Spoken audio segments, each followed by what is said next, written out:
Hello everybody, I hope you're doing very, very well. End of the week, how you all doing? Looking after everybody, are you? Anybody close to you got the COVID-19? Yes, we've had a death in the family. Cousin, very unexpected death. It brings it home to you, doesn't it?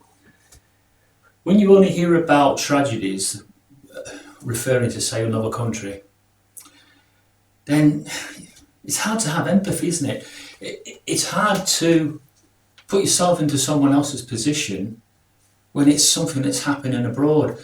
I used to think that when I used to hear about all those that were starving during the 70s in a place called, is it Biafra?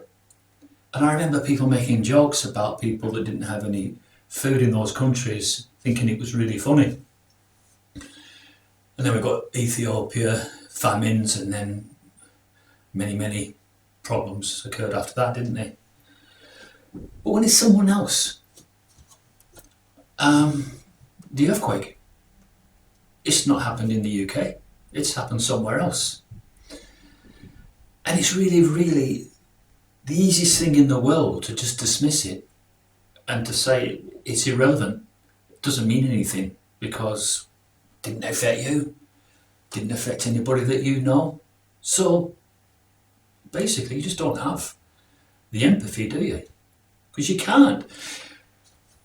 You can't put yourself into someone else's shoes in that regard when you clearly haven't gone through an earthquake. There may be some people that have gone through earthquakes and they might be the ones that can offer much more sympathy than them that can't, or those that haven't gone through these earthquakes.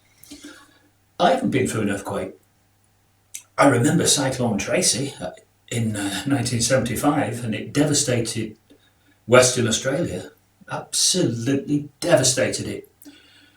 Now, it didn't affect where I was in Sydney, so it was hard for me to understand about all those that lost their homes, thousands of them. Yes, Cyclone Tracy, look it up over YouTube, do some research on it. It was really bad for Australia. And then you've got that Japanese tsunami, didn't you, a few years ago? And that must have been absolutely terrifying for those that lived on that stretch of coastline.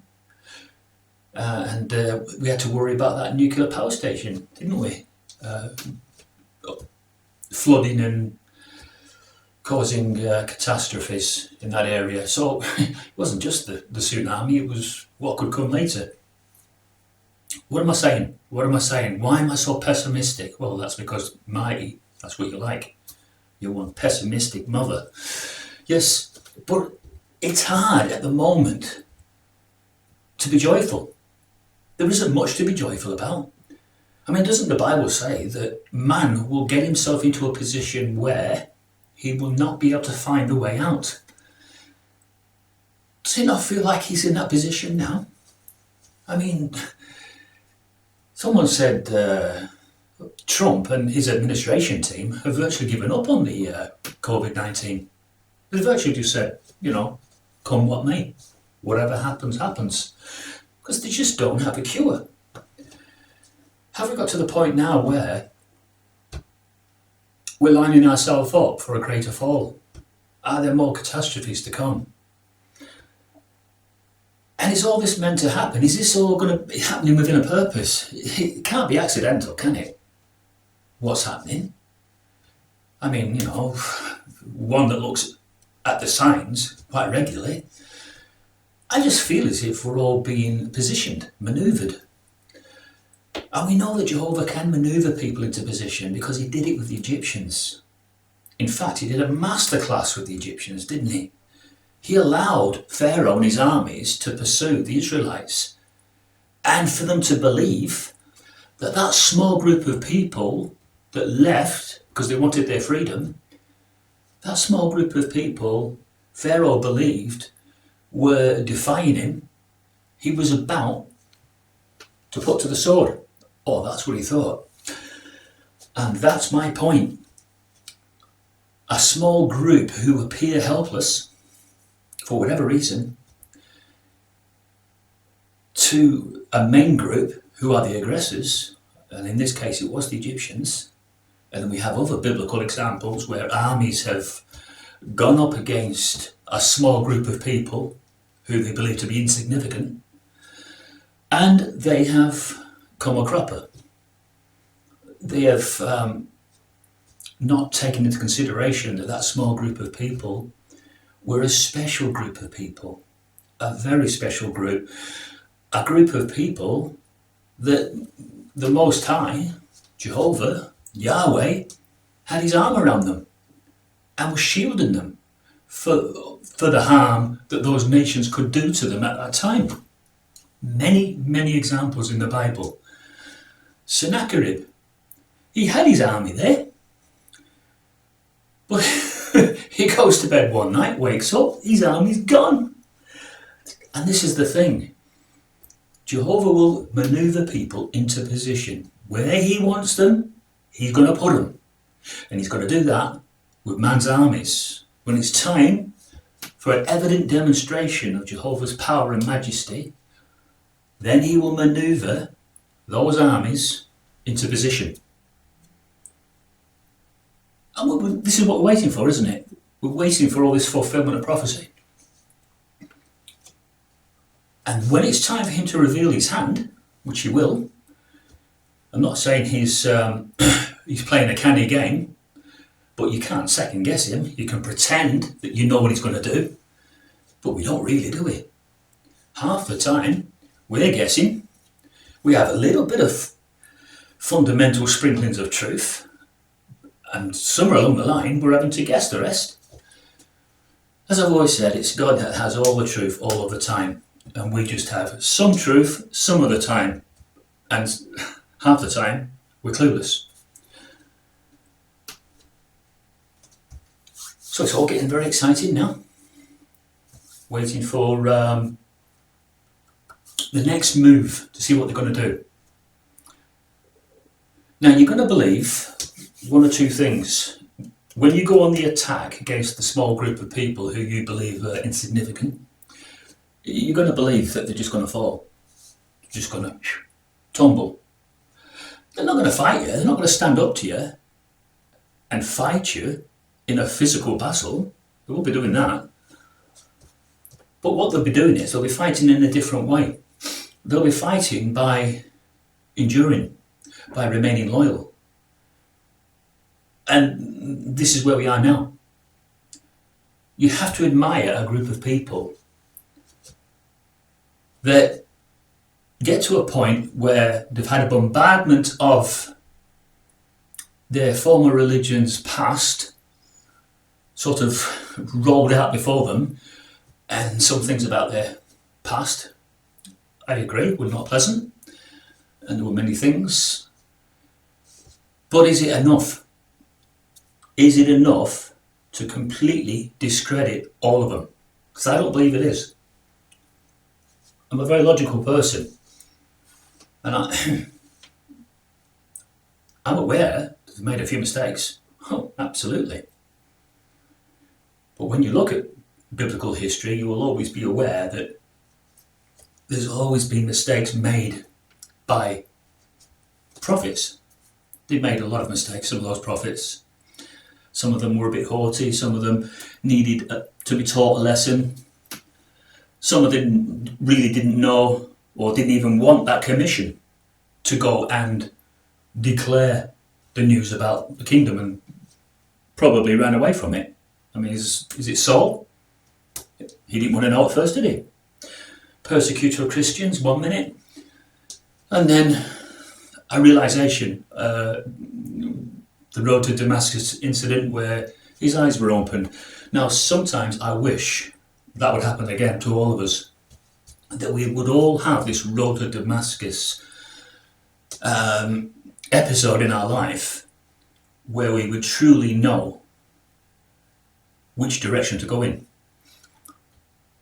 Because a lot of us are just like that. We're just going along here, and then we're trying this way. We were going straight forward this way. We deviated. We're going that way. But we got halfway down this road and we stopped. We realised we was going in the wrong direction, so we made a right turn and we cut right across to the far right and took another route. We went up that way a few more miles and we stopped again. And then we tried to get back into the centre, but we couldn't. Because for some reason there's a blockage there, there's a roadblock. It's preventing us from getting back into the centre. So we can't go in a straight line anymore.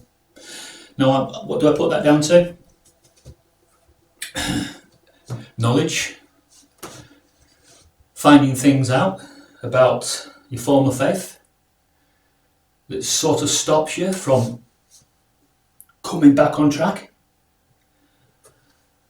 So you're basically out on the wings. That's what you are, you're on the wings. And you're just waiting for maybe a gate to open so that you can get back on that deviated road, get back onto the straight and narrow. But you're waiting for some kind of gate to open and it's not happening. This is what you want. You want someone to come along and say, this is the way, follow me, this is the way. But it's not going to happen. Could be that we're got too far down the line now. There may be some wise people that will still come into our life, and maybe they will take us by the hand in a loving way and say, I want to help you, you know. You look a bit lost. Can I help you? The way Jesus would. The way Jesus sort of nursed those that were spiritually weak. And he didn't give them too much in any one time, did he? To digest. Now, if that's what needs to happen, then I welcome it. I mean, a little knowledge can only get you so far. Too much knowledge could be conceived as just head knowledge, and that doesn't always cut it with God. After all, he did say, become spiritual babes. Babes are teachable. Whereas those that are puffed up with pride and highly intelligent are less likely to rely on God. Trust me. I've had many examples that I know where people are absolutely dynamic on the scriptures, know the Bible inside out, and they never rely on God because it's just all head knowledge and nothing here. I think they're the ones that Jehovah's saying they won't last because he wants the meek, he wants the teachable. And they're the ones that he wants in his new kingdom arrangement, not the arrogant, not the backbiters, not the womanizers. None of those that are practicing the works of the flesh. He wants those that are trying their best, even if they are failing miserably. As long as they're getting back up and trying, they're the ones he wants. The question is that us? Are we the ones that get back up? I mean, I used to get back up. I used to get knocked down quite a lot in my spiritual journey. And I'd get back up and kind of say, you know, what we normally say, and that is, Satan, get behind me. Get behind me, Satan. Don't say that anymore. Why? Because Satan has many, many powerful ways and persuasive elements about him to choke out the true spirituality in a person. He can do it. He's so clever. He's done it countless times. So when you think that you're doing what God might find pleasing, you just might find out that you're still not hitting that mark. You're not hitting the mark of excellence that is going to get you on that narrow road. And there's many, many things now to consider as we get closer and closer to fulfillment of prophecy, final fulfillment. Not knowing the way out, up against a solid wall like this, and your pathway's blocked at the front and your pathway's blocked at the sides, and you just don't know how to get out of that situation. And that is where mankind is right now. If mankind in general needed God, they need him now more than ever. The nations will know that my name is Jehovah. How? How will the nations know that his name is Jehovah? Well, what this tells me is there has to be an evident demonstration to the whole world. There has to be. Jehovah has to show the whole world where they've gone wrong. And I expect that will happen. Otherwise, how are you going to beat yourself into lamentation? How are you going to lament about the things you didn't do when you had the chance? Yes, the nations will know that my name is Jehovah, the Most High above all the earth. That means that Putin, Trump, all the world leaders will come to a realization that Jehovah is the Most High, and it is his kingdom. It's going to be the only government that is going to bring lasting peace to the whole world till time indefinite, and that no man-made government will ever be capable of bringing harmony and peace to the world. And that is why we need to support God's kingdom.